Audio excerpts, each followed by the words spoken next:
Hello, this is Jordan Young, and you're listening to This is Ibrox, the Rangers podcast. Shut up and sit down.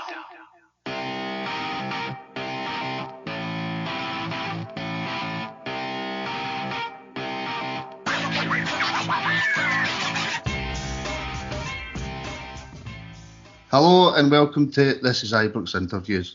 I'm Martin Douglas, and joining me today is the star of Scot Squad, The Panto and River City, Jordan Young. Jordan, how you doing? I'm very well, mate. How's yourself? A wee bit tired and fed up with the Wains, but apart from that, I'm dealing. But that's actually what I was going to jump in and ask you first. The big question with this coronavirus is, how's you and the family and everybody dealing with it? All right, I think much the same as everybody else. It's such a mental time. It's just psychologically quite strange, isn't it, for everybody? I think everybody, every walk of life, it doesn't matter what you do or who you are, it's affecting everybody. We're doing all right. Got a 6-year-old who's going on 7, and I've got a 2-year-old going on 3 in the next month, and it's just trying to keep active, isn't it? It's trying to keep them going. My oldest, she's getting a wee bit emotional yesterday about the fact that she can't see her family, but they're not knowing how long it's going to go on. I think it's the real struggle for everybody. Aye, that's the thing. It's the grandparents is the biggest thing I've seen as well, because my mum watches my youngest quite a lot, and she's always asking, where's my granny? So it must be really difficult on the grandparents as well. That is, aye. I mean, we see her, me and my wife's mums fairly regularly. They're both East Coast, Edinburgh and Fife, so we see them as often as possible, but it's a nightmare. It really is a nightmare, and you're kind of FaceTiming as much. And my wee one, she's, as I say, she's 2, and she's getting confused, and she's like, I want to go to Granny's house and stuff, but you've got to keep everybody safe, haven't you? That's the main thing. I keep trying to explain that to particularly the older one, that we've just got to self-isolate and hope it passes. Unfortunately, and it's the fact there's no football on the TV and all. That's the biggest thing for me. I keep playing FIFA with Stephen Purden, but he hammers me 98% of the time, so I kind of try and live for the 2% of the time when I sometimes beat him, but it's very, very few and far between. But you can't even get your fix. You know, you're in pre-season or whatnot, you'd put on Sky Sports, and at least there's chat and stuff going on, but there's only so much you can watch a footballer in their house recording something saying pretty much the same as what I've said about, we'll just try to keep busy in that. There's no transfer chat on the hunt, eh? No, and there's only so many times you can watch all games on YouTube. Aye, I know. As well. I know, tell me about it. Mind you, came at no bad time for us, our league form now. We'll get onto that in a wee bit. But so early life and that for you, I never realised, and I probably should have, by your accent, that you grew up in Fife. Whereabouts in Fife? A wee village called Kettlebridge. It's kind of geographically, it's sort of bang centre of Fife. It's in between Cooper and Glenrothes. I grew up there. I've got one of these, I think I've got a bit of a hybrid accent, like broad Fifer, and then I went to drama college in Edinburgh, and I stayed there for 9 years, and just got loads of Edinburgh folk slagging my accent all the time, so I think I unintentionally adapt it. And I've lived through in Glasgow and Lenzie for about 13 years, so everybody back home in Fife thinks I've got a bit of a West Coast twang, but everybody through here can sense the East Coast immediately, so I think nobody wants to claim ownership of me, I'm afraid. It's what I would probably call a TV accent. Do you think? Just a generic kind of flattened out generic, don't know where these to. But when I'm on the phone to my mum, I'm broad Fife. I'll bet. So talking about your parents and that, so who was your kind of biggest influence on you growing up? My mum and my dad. I'd say my brother as well. We lost my dad when I was 14. My brother was 17, and up until then, my family were a really, really close family, and I'd say my dad had a huge influence on me personally growing up. I think I've got a lot of his personality traits. Obviously, when we lost him, we were already very close, but my mum and my brother, it was just the three of us, and they were my rocks. So I kind of always looked up to my older brother, so he's became a kind of father figure, and took over, the things that your dad would teach you, or drive and all that kind of thing. My brother sort of took that mantle, and my mum kind of brought up two teenage sons, which was absolutely hellish for her. She'd lost the love of her life, her husband, and she had to bring up two teenage boys who were going through all that grief. So, my mum and my brother and my dad, they were my main influences and my idols, as it were. Did that have sort of, I don't want this to sound like a psychiatrist podcast, but no. Did that have any effect on your school and stuff like that then, obviously losing your dad so young? Oh, massively. It's something I'm sure everybody can imagine. If you've never had a loss that big, you can imagine what it's like. But without sounding dramatic and over-egging it affected every single part of my life, and probably still does. It affects the way I deal with my family, the stress and anxiety I have about loss, about if it happened to me and my kids were left without a dad, and planning for the future and stuff like that, which is not something I particularly want to be like that, but it's just through circumstance. But being at school at that age, you've not sat your standard grades yet. I didn't care about anything at school after that. There wasn't a single thing apart from drama, and that was really because my drama teacher saw this wee lost boy who was just floating about aimlessly, and she kind of guided me and helped me, and I really enjoyed drama. And looking back now, you didn't realise at the time, but probably it was quite cathartic being in plays and stuff and giving me a way to express myself, because I was a bit of a mess for quite a while, as you can imagine. Well, I can imagine, because my granddad passed away when I was 14 as well, and he was pretty much like my dad, so right. I know exactly what you mean then. So you're saying your kind of drama teacher had a kind of big influence on you. So when you left school, did you get like a sort of, what's the best way to say it, a normal job, or was it just kind of straight into college, uni, and then acting? It was straight into college. I mean, I came from a family that nobody in my family went to uni. Nobody was from the arts or anything. Everybody just had normal proper jobs. My dad was a financial advisor. My mum was a housewife for a long period, with the odd job here and there. So me going to drama college was a really weird thing. The fact I was going to essentially university and doing a career, nobody understood, and still a lot of my pals were like, how are you going to make money out of acting? And they still ask me that question, and I'm still not sure. Particularly at the moment, I'm not making any. No. But then that's society across the board, isn't it? But my mum, I was sort of 16, 17, and my drama teacher one day, they were talking about what everybody was away to do, and she was like, I want you to go to drama college. I mind thinking, I don't even know what that entails, and I don't know how you make money out and all that. And she had a meeting with my mum, and my mum was like, basically, if you think he can do it, if you think he's got the ability, then I'll back him 100%. And my mum always has been my biggest support in that. She was just like, whatever happens, you've got to follow your dream and that. And as soon as I thought it was possible to get a career at it, as soon as I thought, actually this could work, I went for it. And it's the best job in the world when you're working. When you're not working, it can be riddled with insecurities and uncertainty and all that. But I'm kind of prattling on. I'm kind of going off the tangent a wee bit, but No, it's all right. That's all right. That makes my job easier. Well, I can talk like. So I went to drama college. I did a year in Dundee, and then I did a degree at Queen Margaret in Edinburgh. So I was sort of 4 years training before I became a fully fledged actor, as it were. So how kind of difficult is it then? You pass all your exams and stuff, and you come out into the world of acting. Just how difficult is it to kind of sort of get a gig? It can be really, really difficult. Really difficult. You're saying like in passing your exams there, but because it's acting, it's just opinion. If somebody says you're a good actor or a bad actor, that's an opinion. There's no way to mark that.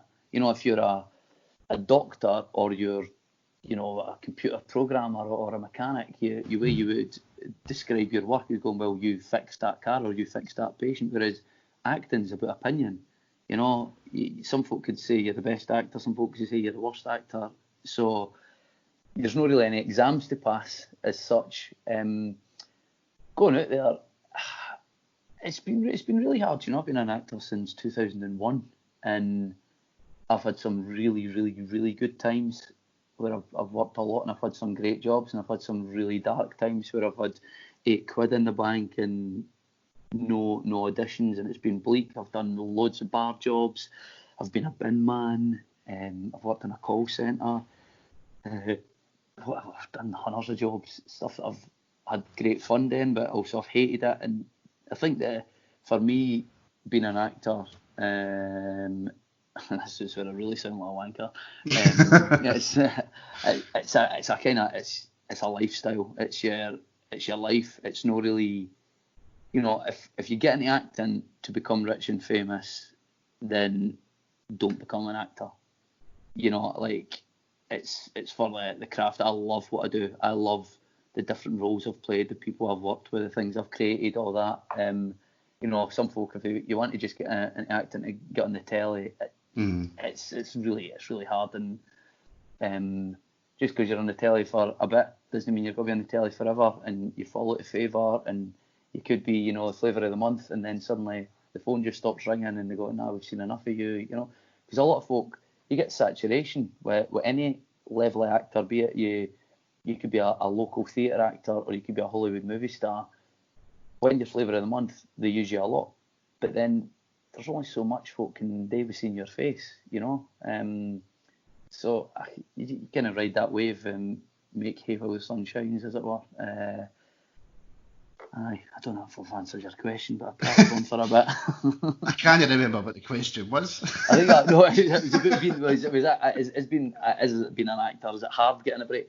It's, you know, I think a lot of it's to do with luck. A lot of it's to do with has been in the right place at the right time. A lot of it's to be a decent person. I think that's a life advice in any job. It doesn't matter what you are. Like, get on well with folk, because if you've got a choice of a brilliant actor who's an absolute arsehole or a really, really good actor who's a lovely person, you'd probably go with the lesser ability actor to work with somebody, because if you're working intensely with somebody, you're going on tour or you're on set with them. And I know it doesn't always work that way, but going back to the luck thing, I know mates who are phenomenally talented actors, like brilliant actors, who don't work much or have given the career up because it wasn't happening for them. And that's just down to luck, because I've worked with them in the past or went to college with them, and they were brilliant, absolutely brilliant actors. Well, moving on then to kind of, I suppose, I don't know if it's fair to say, was Scot Squad your kind of first big break? Was that fair? No. As a kind of TV show kind of series, I mean, I did a TV series in 2006 called Legit. It was a comedy, a sitcom that me and a fellow Steve McNichol were the two leads in, and it got one series, which at the time, for me, I was 26-year-old and I was on a BBC One sitcom as the lead, and I thought it was going to change my life, honestly. You know, I thought this was me set for life. I was going to get 10 series out of it, and it was going to lead to this, it was going to lead to that, it was going to lead to that. And it got cancelled after one series, and it was back down to earth for a bump. Then I was back working in a bar. And so I want to ask you a wee bit about Scot Squad, because I'm not just saying this because you're on the pod, Addy. I love it, right? But see when you're doing a comedy series like that, how difficult is it, like, A, not to laugh, and B, to get it actually done without laughing? It can be quite hard. I'm kind of alright at no cops and no laughing. I'm quite good at holding it together, but the same as a lot of folk. But once you go, it's impossible to get it back. But because the nature of what we do is, you know, it's improvised mainly around a structure, and the creator and director will maybe throw in a line and say that, but the vast majority of the dialogue we say is our own stuff. So what will make you go is the unexpectedness of what my partner Sally will come out with, or if I come out with something, she'll maybe go, or vice versa. It is, whereas if it's something scripted and you go, oh, here comes that funny line, you can kind of brace yourself, but it's usually the on the hoof unexpectedness that makes you go. Obviously. Sorry. No, on you go. Sorry, John. On you go. No, it's it's part of the fun, is it? And there is party as well. As much as you're making a comedy for the telly, you do just try to make your partner laugh. And sometimes if you can make somebody laugh, like if you see the sound men or women with their booms above their heads and their shoulders are shaking with laughing, you're going, that's a belter. I'm glad that I said that. Or you hope that makes it in, because you always think, because we film so much content in Scot Squad that doesn't make the telly. And I'd say probably percentage-wise, maybe 80% of what we film doesn't actually make the TV. So you're always wondering what will make it and what won't make it, because it's nothing to do with us. It's up to editors and directors and stuff to choose what they think's the best.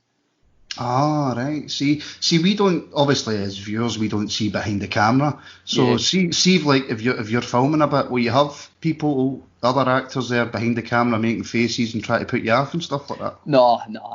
You would get the director Noddy. He's brilliant. He'll usually can with the interview bit. So if you do the scenario, whatever the crime is or the scene, and then you have the two of us standing explaining it after in the kind of docu sort of interview, he'll usually be shaking his head, because you're just talking shite all the time and just making stuff up. And if it's no funny and you're rambling, you've led yourself down a dark alley, he'll just be shaking his head like, or mouth, and going, that's shite.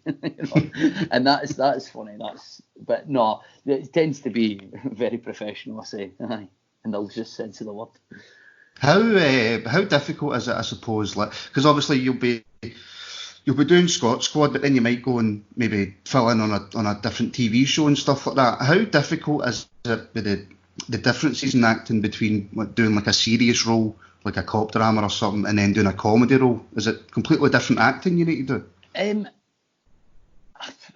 They're very, very different styles, but at the end of the day, I think in comedy, you're still trying to be truthful. Even though you're trying to get a laugh and you're trying to hit comedic beats and you're trying to get a gag, you're still essentially trying to tell the truth of that scene. That's twice or maybe 15 times I've sounded like a wanker on this podcast now, but that's kind of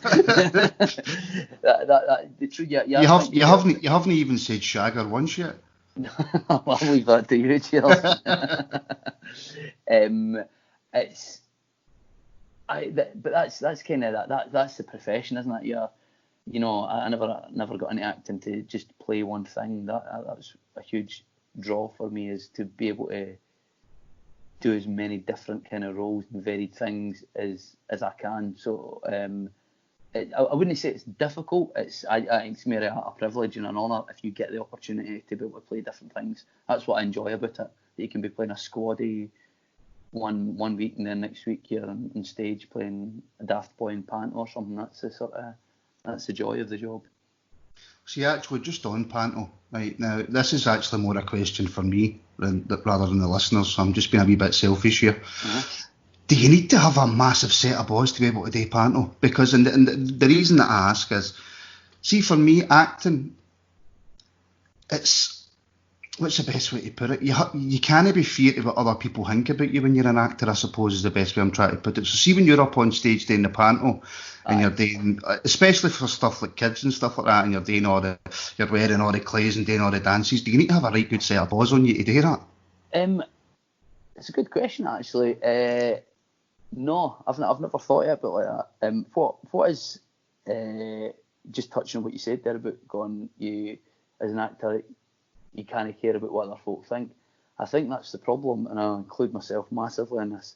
So many actors were riddled with insecurity. You look at us for our job and you go, well, if you're going to stand on a stage and do that in front of 1,100 folk, and you're going to go on the telly and do that, and you're going to do that, the perception is that, well, you must take, balls of steel, and nothing bothers you, and you're uber confident, you must be dead cocky. And most actors, not all, but most actors, we just want to be loved, we want to be liked, we want to be, folk to enjoy our work, and we didn't like criticism. We don't I don't want folk to go, oh, you're a shite actor. Of course they do, and folk, folk do it on Twitter or whatnot, and folk in the street will go, you're shite or whatnot. You go, I don't like that. Nobody enjoys that. Nobody wants to hear that folk think they're shite at their job. You know what I mean? You'll probably find that's mostly Celtic fans saying that, right enough. Well, it's funny, after most Old Firm games, if we get a result and I post something, that's when the acting police come out a lot.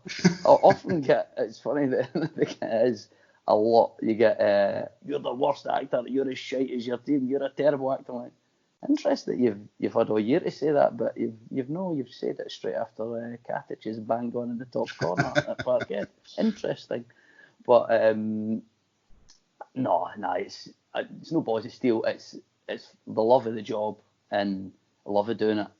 I wouldn't say it's a confidence thing. No, it's certainly not for me. Mine's for absolutely loving the job, loving panto, loving what I do, know about being overly confident in that. Oh, we'll see. Eyes Out Still Game, Jane McCarry, she was my drama teacher in school.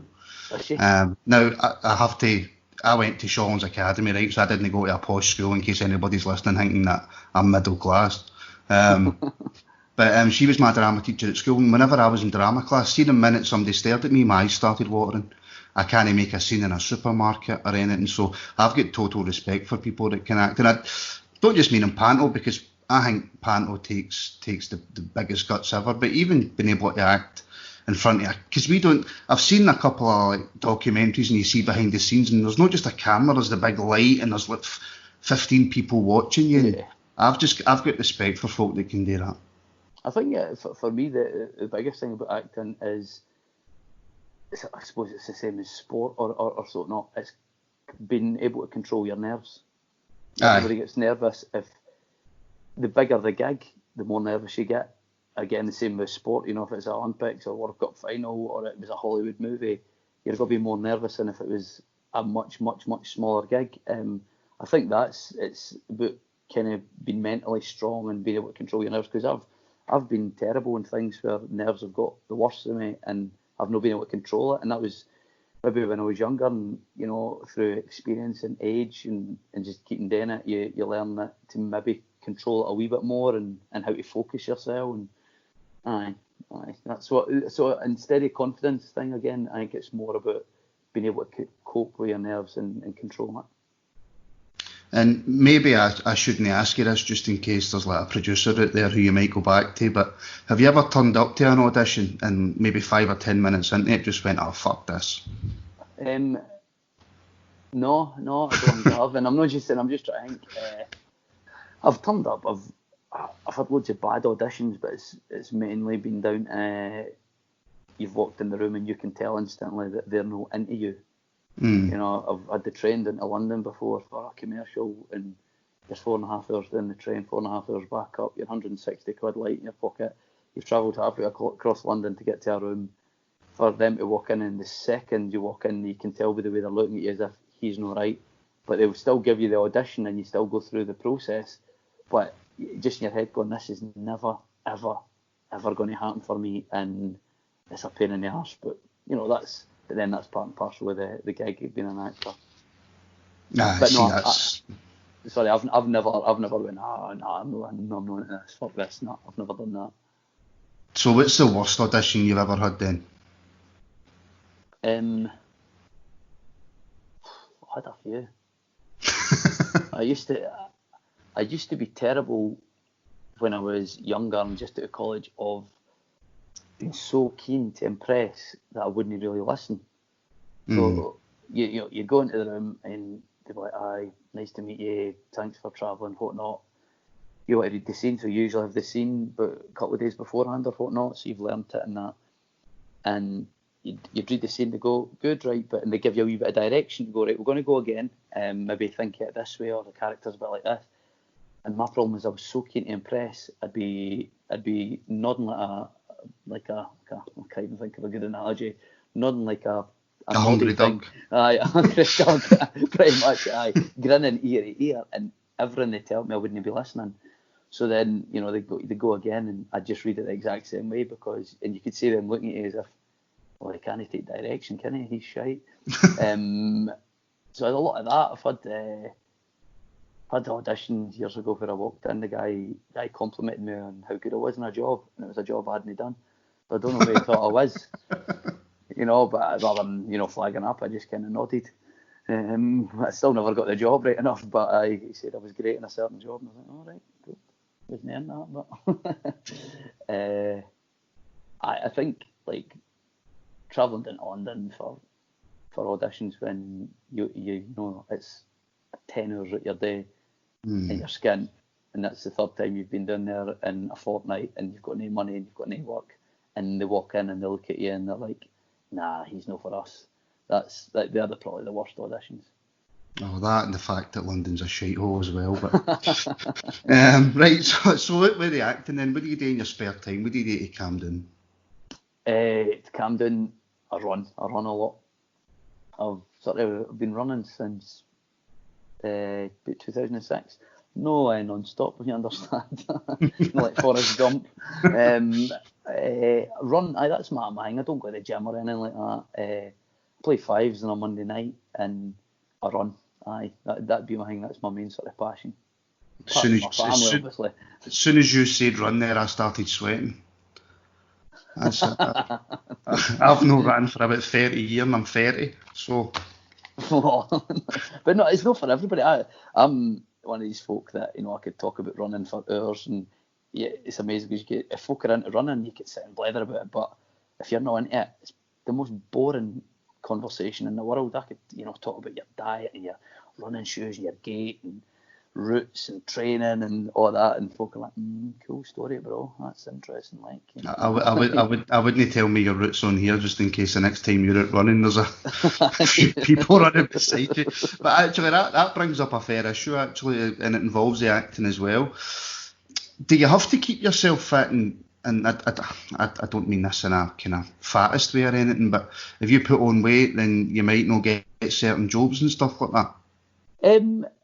I don't think there's a rule for anybody to do that. I like to keep fit for myself, and there is a bit of ego in there as well. Going, like, if I'm going to be on the telly, I want to be kind of in a bit of shape. But you see the mental health benefits. Aye. It feels. After a big run, I did a big run today. I feel great, and see if I don't, it's not that I've got. I'm feeling dead anxious or depressed or anything, but you can just feel if I don't run for a couple of weeks or that, it gets to me. So sort of health benefits mentally, but I keep, as I say, I don't go to the gym. Just running keeps me kind of fit and I feel good. So, but no, I don't feel pressure because of my work. It's not because of that. It's more to do with trying to live as long as I can. See, I feel the same way with Snickers. If I don't have a Snickers for a couple of hours then.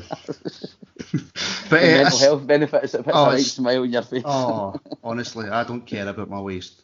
I also see you're an ambassador for Muscular Dystrophy UK, so how did that come about? I had two uncles that died of muscular dystrophy, and I've got a cousin who's currently suffering from the illness.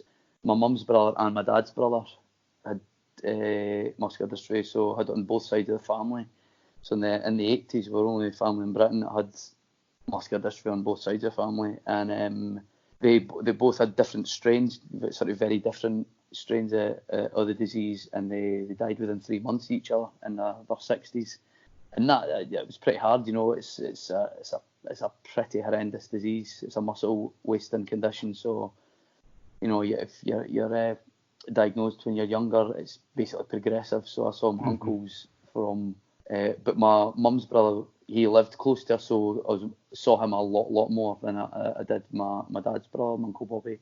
So my Uncle Terry, my mum's brother, I grew up with him being able to walk, being able to do most things, to progressively getting worse into a wheelchair, and by the end he couldn't do a single thing for himself. He couldn't lift his arm or that. His eye could hardly open his eyes because the muscles in his eyelids and stuff. So it was horrendous. So I ran last year for the Great Scottish Run for muscular dystrophy, and they got in touch with me and suggested, because of River City and Scotland and that, if I would like to be an ambassador and I snapped their hand off because it would be, I want to do as much as I possibly can for sort of memories of my uncles. Aye.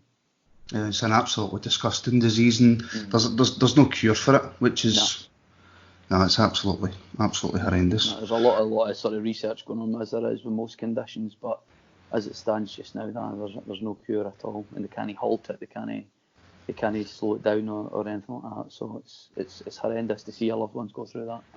No, I've had a few loved ones go through cancer and stuff like that, but yeah, to see something like that, no, it's right. So we'll move on, because that's been quite a sad pod so far. Yeah. Exactly. Talking about my or the loss I've had in my life. Hope you're enjoying yourself, viewers. I really should have done more research. I'm really a fun guy. Yeah, I've got a lot of laughs in me. Right. So coming from Fife then, was everybody in your family Rangers supporters, or was it kind of mixed? I've sort of said this a lot when folk have asked me about Rangers. I came from a family where absolutely nobody was into football at all. My dad hated football. My brother was not into football at all. My uncles weren't into it. My granddad wasn't into it. So my absolute love of football came for just myself, just at school.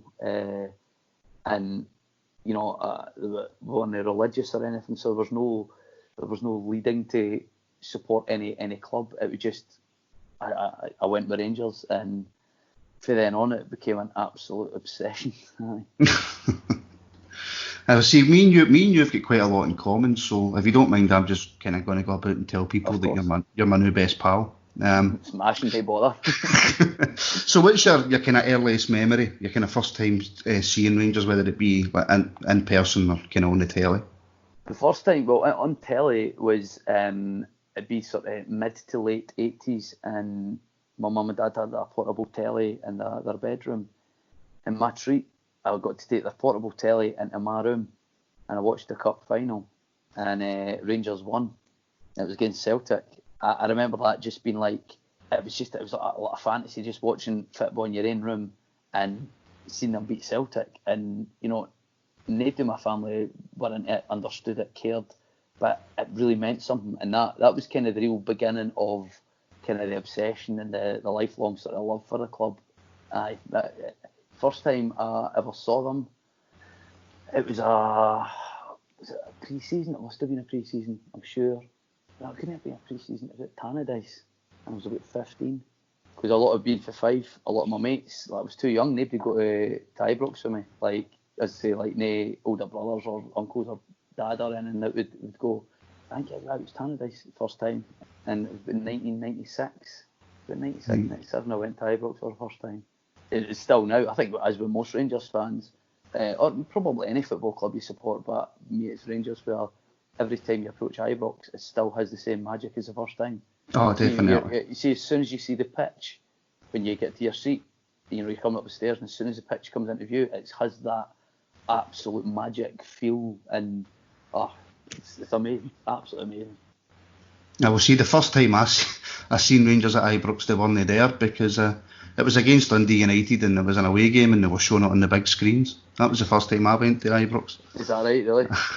So I take it, obviously, then, with nobody in your family, exactly the same as me, that's why we're now best pals.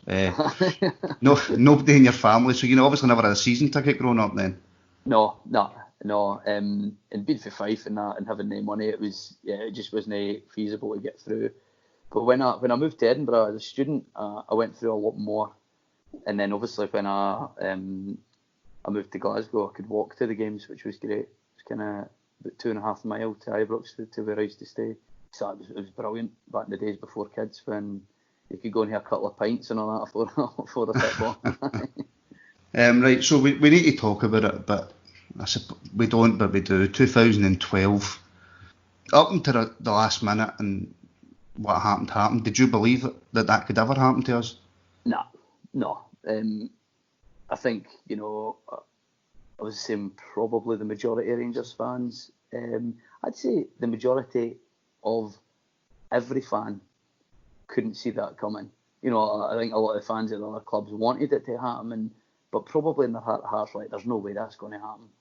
But I remember the day I was on honeymoon, the day the HMRC said no to the offer, what's it called again? The deal coming, the term for it. Aye, the Charles Green deal. Aye.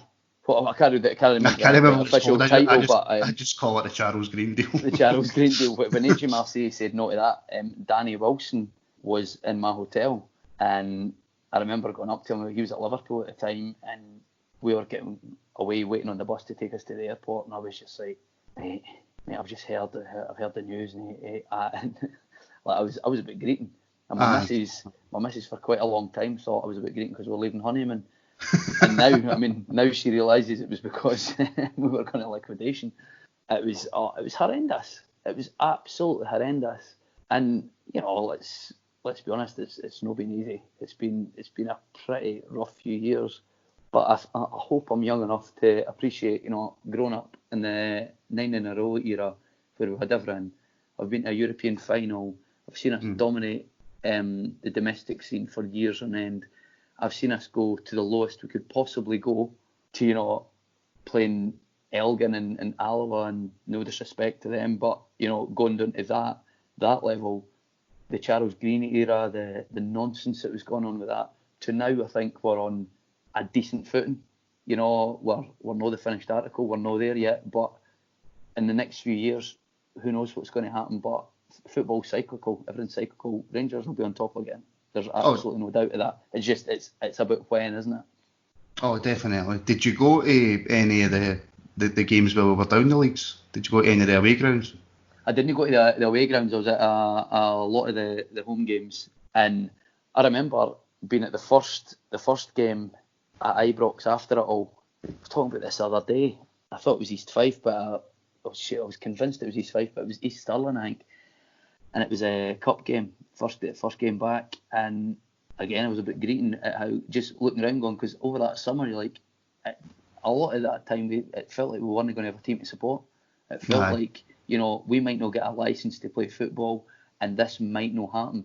And then just being at Ibrox again, it's got a sunny night, and we were playing East Stirling, and we had a kind of makeshift team and whatnot. It was like, we've got a team to support, and that's what it's about, isn't it? It's, through the Sandazas and the Kevin Kyles and Ian Blacks and everything that we've been through, the false dons, we've still supported the team. You still have the same feeling, whether it's Gaza and Loudrop and McCoist and Gorham and Goff to, those boys, you're still cheering on and you're still willing them to score the same as, do you know what I mean? That's what being a football fan's about. That's how I feel about it anyway.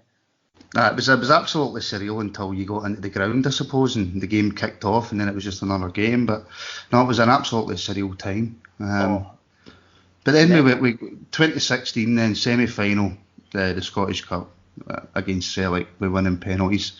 I must admit, I can vaguely remember going into the game because I kind of blacked out after it with the amount of drink I had, but I can remember not feeling very confident about it anyway.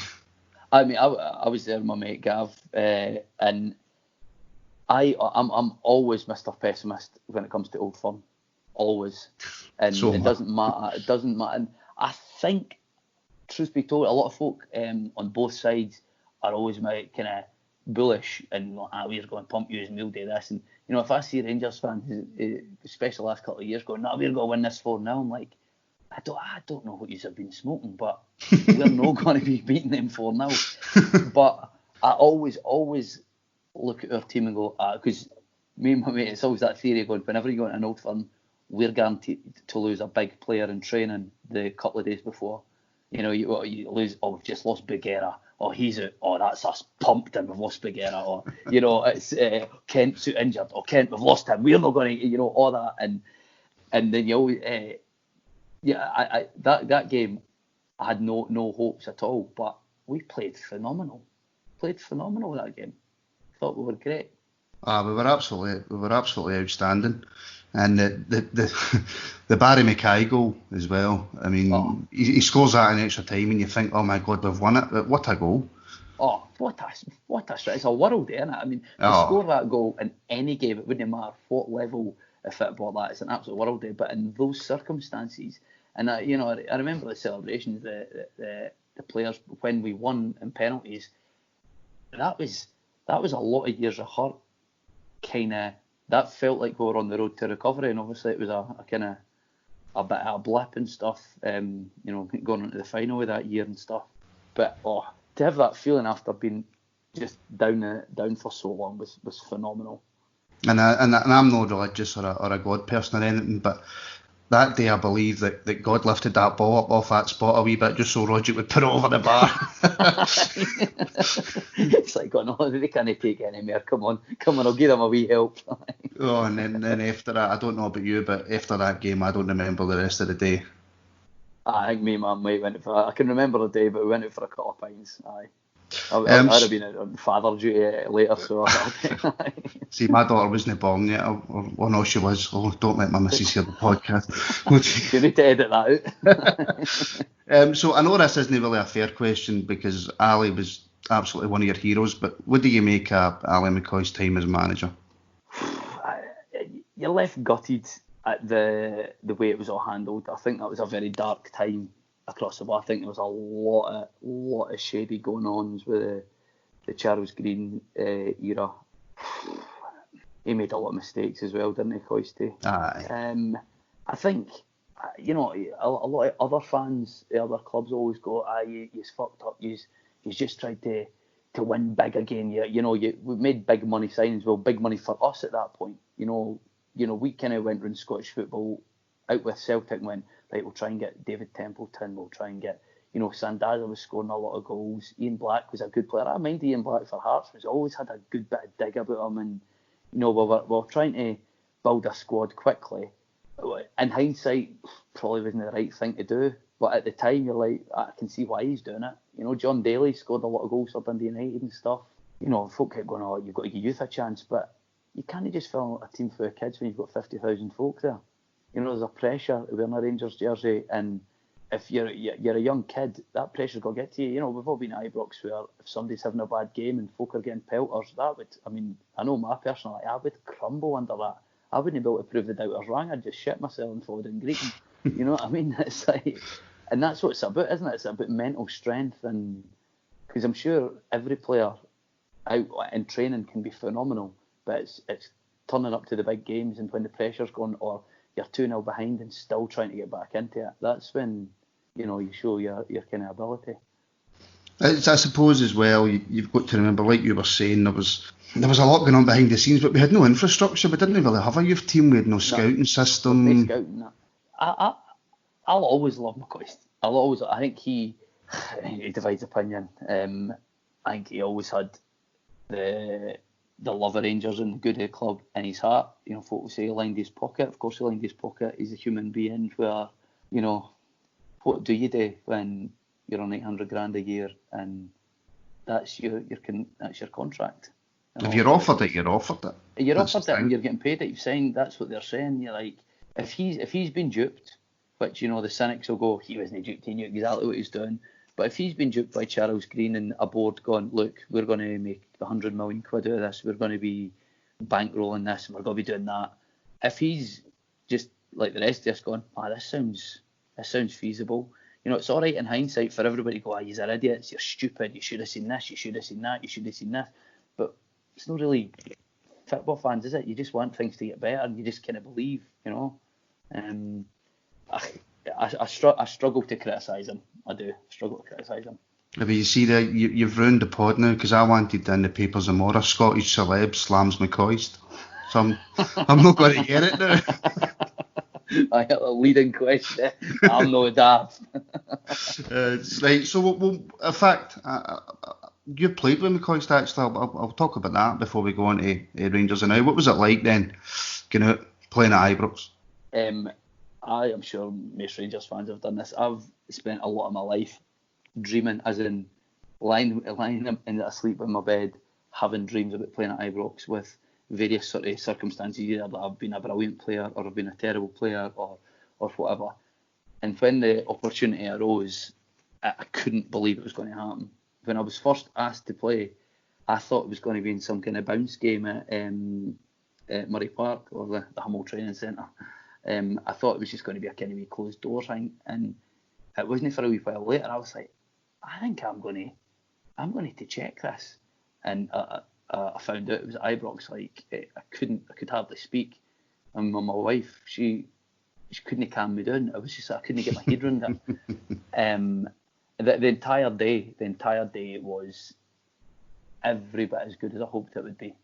I kind of made a deal with myself of going, right, you're going to be nervous. I'm not a footballer. I'm not a great footballer.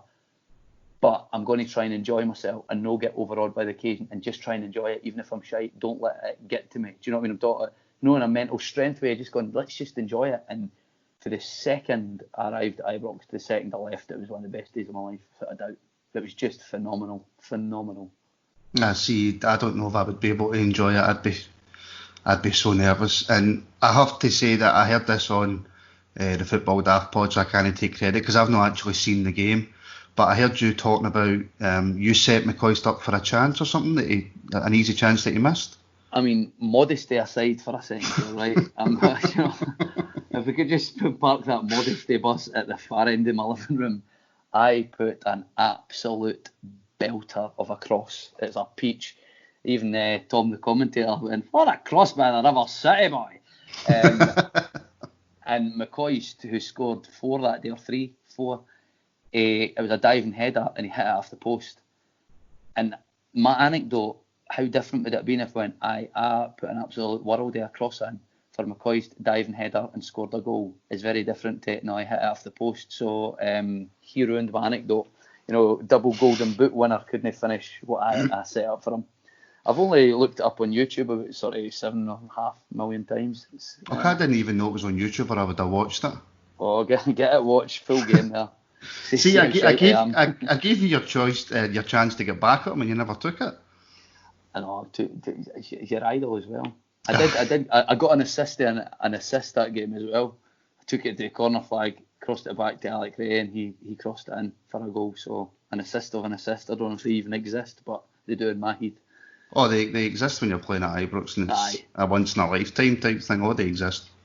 Because was Grado playing that game as well? It was, and they manufactured it for him to be clean through. Who was it? Was it McCulloch? I can't mind, but whoever it was, the opposition defenders basically got either side of his shoulder, and it became quite clear on like sort of 18-yard line or maybe further back. He's running, and the whole stadium was going, "All right, they're letting him score." So they didn't put a tackle in, but they're kind of getting pelters in his ear. You can see it. And he's running, and he gets this sort of about 8 yards out, and he just shanks it wide. I mean, it's a horrendous effort. And I remember looking at it and going, that was your one chance in your whole life in a situation like this. You could have scored at Ibrox, and they let you, and you fucked it. I see. I heard something about it online. It might have been on another pod as well. But when you say running, no. You try to leave me in a path there again. Desperate for a headline. Yeah, Grado ran, and he ran very well. There you go. There's your headline. Right. Well, I might get one out of this question then. The league situation right now. We've seen in Belgium. Obviously, they've cancelled their league and they've awarded the positions are the positions. What do you think should happen in Scotland, and what do you think will, if it comes to having to cancel the leagues? I think the season should be finished. I think, there's been so much chat about sporting integrity over the past few years. You'd be essentially handing a league title to a team who, when the league's not completed. So therefore, if it was Rangers in that situation, would I be wanting the title? I probably would. Yes, I'd be going, let's just give me it. But in the back of your head, you're like, we've not really won that. So it wouldn't be 9 in a row, it'd be 8.5 in a row. And that's my belief. And I think, Celtic are in pole position. They're miles ahead of us in the league. We were in terrible form. We were coming up to an Old Firm game. All that said, we won our game in hand and beat Celtic twice. It was down to 4 points. Well, exactly. Still 5 or 6 games to go. Mm-hmm. And Helicopter Sunday, was it 5 points to go with 3 games, was it? Aye. It's, of course they were, I don't get the indignation of everyone going, well, that's the obvious thing to do, just give them the title. Why? When it's a sporting competition that's not reached its conclusion yet. I think I don't know the logistics if you can finish the season. I mean, who knows how long this lockdown and sort of pandemic is going to go on. It could go on for, till August, September. Then we're in a different position. To answer your question, what I think will happen, I think they'll probably give Celtic the league. I think, but then you relegate Hearts, and that's no fair. You've got to relegate Hearts about Hearts, absolutely. You relegate a team where, and the financial implications of that are, folk lose jobs, and there's always. And then I think if Celtic win the league and Hearts get relegated, there'll just be legal battles that will probably drag on for a long time and cost a lot of money. It's difficult for the authorities. I'm not going to pretend it's no difficult. They're going to try and do the right thing, but nobody's going to get. Well, surely Celtic fans will be happy if you complete the league, then you win it. Of course you're going to be happy. And surely with the confidence that's exuded at them the past few years and the way things are going, 10 in a row is already in the bag for them. So I don't know why they wouldn't want to contest it. Do you know? I'm being deliberately facetious there, but there is, all we ever hear is how absolutely shite we are, and Steven Gerrard's terrible, and you're awful, and you're this, you're flat to deceive, you're terrible. Well, why do you not want to play the league to the end then? Honestly, it's quite simple in my head. And okay, well, if you're better than us, that's fine, no bother, just play the league. Oh well, it's sporting integrity. That's the buzzword, isn't it? Of course. Absolutely. But before I get you into any more trouble, then we'll move on. Right. So we had McCoist, and then we had McDowell, and then we had Warburton, and you can see where this is going. Stevie G. What did you think when it was announced that Stevie G was the next manager? It was on Twitter. I heard it getting rumoured, and my first reaction was, "Fuck's sake, he's manager of the under-18s Liverpool. That's mental. Oh, what? He's unproven. He's like 37, 38-year-old. Oh, God, all this." And I put that on Twitter at the time. I'm the most fickle person in the world, because I'd say about 7 or 8 hours later, I don't think I've been as excited in my life. And nothing changed. Nothing happened. I never got any new information other than I just bought into it and gave it a bit of thought. And for that second on, from watching the behind the scenes when he arrived at Ibrox for the first time, you watch when he comes in the sort of black Merc people carrier and stuff. It was kind of hairs on the back of your neck, and I'm like, and then his first press conference, yeah, he's a man for me. And now, like, he's made mistakes, he's made big mistakes, but for folk to say he's a rubbish manager, the progress we've made in Europe to get to where we've been in Europe, it's amazing. The league form, it's an enigma. The drop off after Christmas is an absolute enigma. He's no the best manager in the world. He's no perfect, but he's young and he's learning and he's sticking with us, and I believe in him. Absolutely 100% believe in him. I think the biggest thing for fans, though, and don't get me wrong, I'm still on board the Stevie G train, but the biggest thing for fans is, see if the drop-off had happened this January and this January only, we might have put it down to the players lost a bit of confidence or a lack of form, but it's a fact it's 2 years in a row. Yeah, aye. I think, and what I always think is mental for any team is when they collectively drop form. As an individual, you could be a left back or a centre half or a forward or that, and you drop form, and you're taking out the team, or the rest of the team can carry you through it. But when you're getting an entire team whose shoulders are dropped, and when we're flying at the first half of last season, and we're battering teams and playing amazing, sexy football and just looking like dynamite, and then you're going, we look like we have zero ideas. We look like we're doing the exact same thing, and no coming up with an answer, and there was no sort of change of system and whatnot. That was concerning. But I don't have the answer. I don't know what the answer is. I think the Morelos situation, there's obviously a lot of stuff going on in his private life, and I think it clearly affected him. His ban, we're losing him at a vital time, lost Defoe. Tav, I know Tav's got his critics, but I'd much rather him in the team, see what he gives us down the right. And Are you a fan of Tav? I am. I think I really, really like him, I don't think I'd have him as captain. No. I think I would get Shagger, probably. From one Shagger to another. Yeah. One Shagger, from one who knows.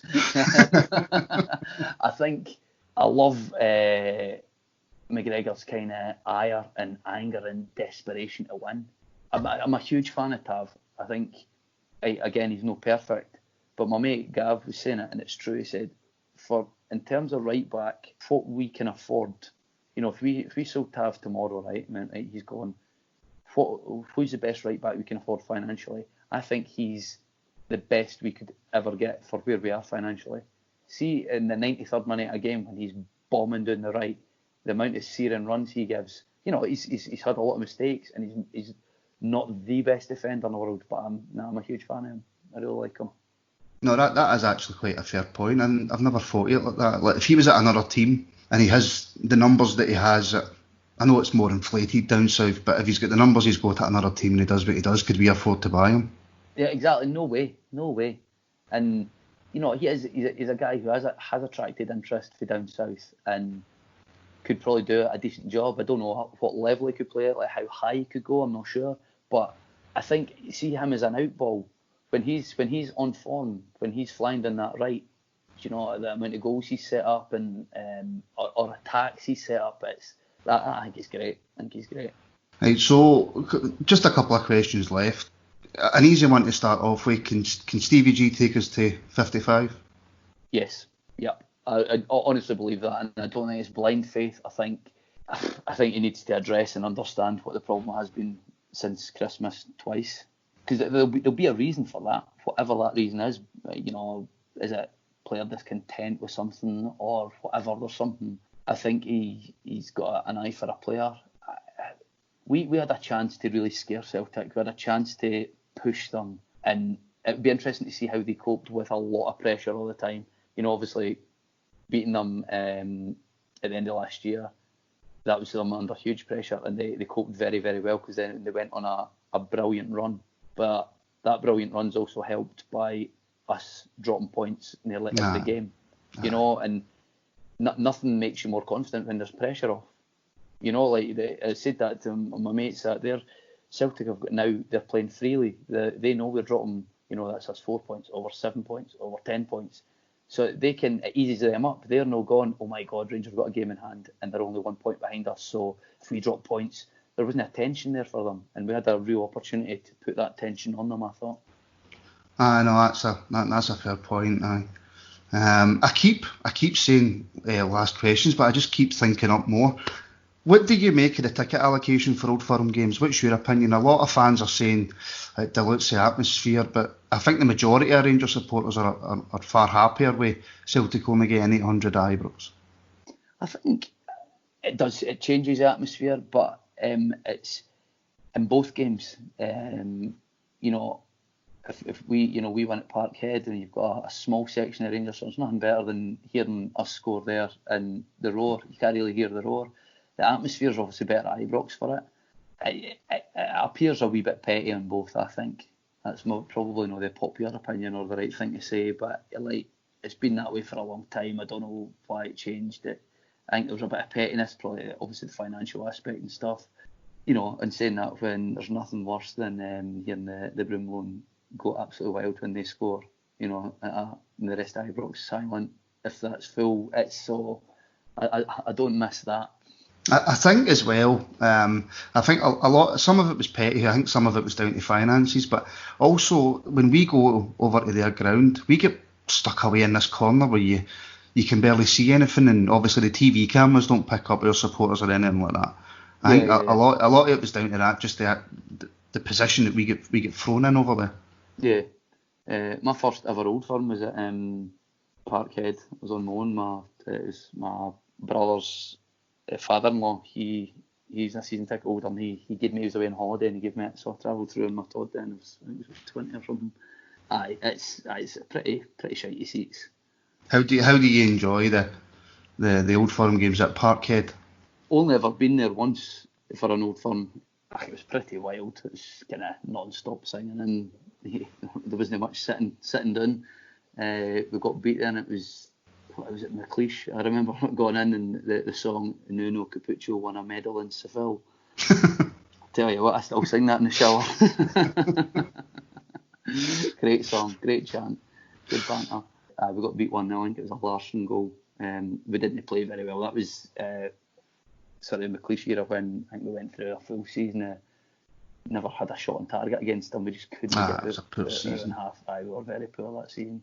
So how difficult is it then with the job you've got to see Rangers? Because obviously I would imagine being an actor, you need to work when you get work, I suppose. Yeah, absolutely. Like over the Christmas period, I'm out for like sort of 9 weeks of doing panto and stuff. So yeah, I kind of get it then. You'll hear the games on in your dressing room and your iPad and whatnot.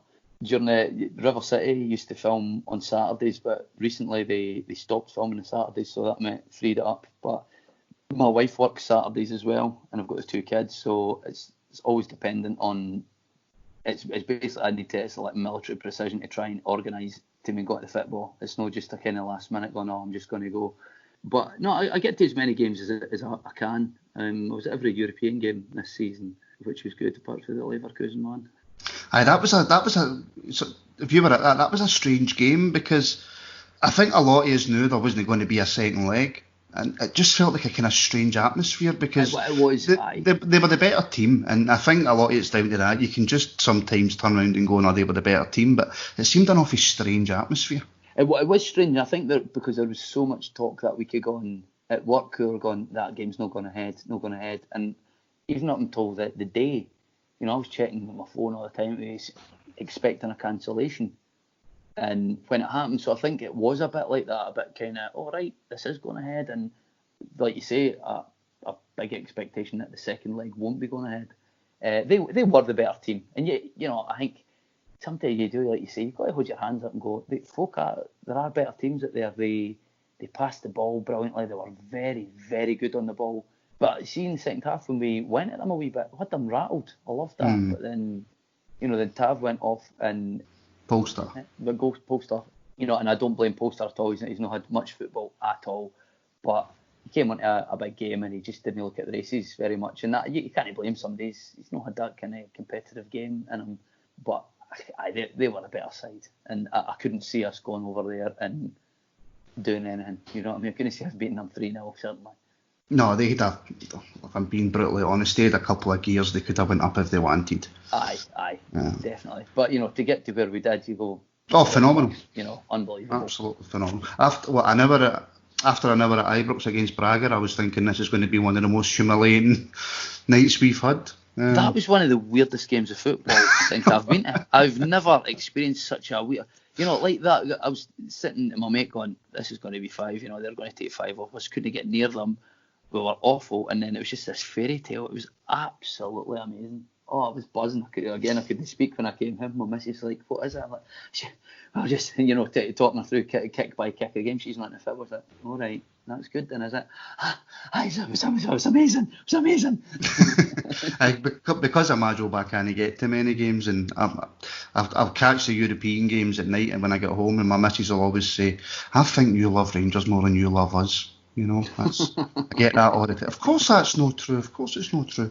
This was just the last question, and it's probably something I should have said to you before we came on so you had time to think about it. But just could you name your kind of all-time Rangers 11 that you've seen? That I've seen? And again, I probably should have gave you a bit of time. You probably should have, because now I'm going to give you about 11 right-backs or something. It's a tough, because Gorham and Kloss and McGregor. If you don't say Gorham, then your Twitter's going to be full. This is tough. And if you don't say Gorham, then I'm just hanging up. Gorham. And if you don't say Davy Robertson left back, I'm hanging up as well.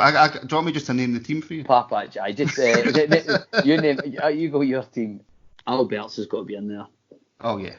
Big Dado Purzo. I absolutely loved him. I thought he was amazing. He was a big cart horse, awkward running boy, but oh my God, I loved him. Absolutely loved him. You'd have Purzo over Sebo. Tough choice. I mean, I was at the Chelsea pre-season game where Sebo scored that goal, and then I thought he was going to go on and be like 100 goals a season player for us. And that didn't happen, but who else? Midfield, Gaza. That's a tough question. You should ask me that before. I should have asked you before. McCoist, you're going to hear McCoist, obviously. I tell you what, we'll make it a bit easier. Just give me your top 5 players you've seen. Top 5 players I've seen: Ryan Kent, James Tavernier. Do you know who was an absolute phenomenal player, I thought, and you only saw little snippets of him? Cranshaw. See the way he passed the football was phenomenal. Absolutely. Sneeze had went no hint, and that was in the Cranshaw. But just the way, football brain, phenomenal. Oh, you could see it going, see him in his heyday. No wonder he played in the Premiership, the level he played at. He was amazing. That was a good stalling tactic there, by the way. Very good stalling tactic, because my brain's just emptied. What about Chris Boyd? What a goal scorer, Chris Boyd. Monster Munch. Beguera, love Beguera. Again, I mentioned him earlier on. Brilliant Beguera. Oh, we could be here for hours. Aye. Right, listen, we'll leave it there, Jordan. Thanks very much for taking the time to talk to us today. Oh, cheers for having me. Hope it wasn't too morbid at the beginning, but we got cheery at the end. Oh, no, I'll go back and edit all that out. Don't worry. Superb, bud. Thanks very much. Thanks a lot. Nice to speak to you, Martin. Cheers, mate.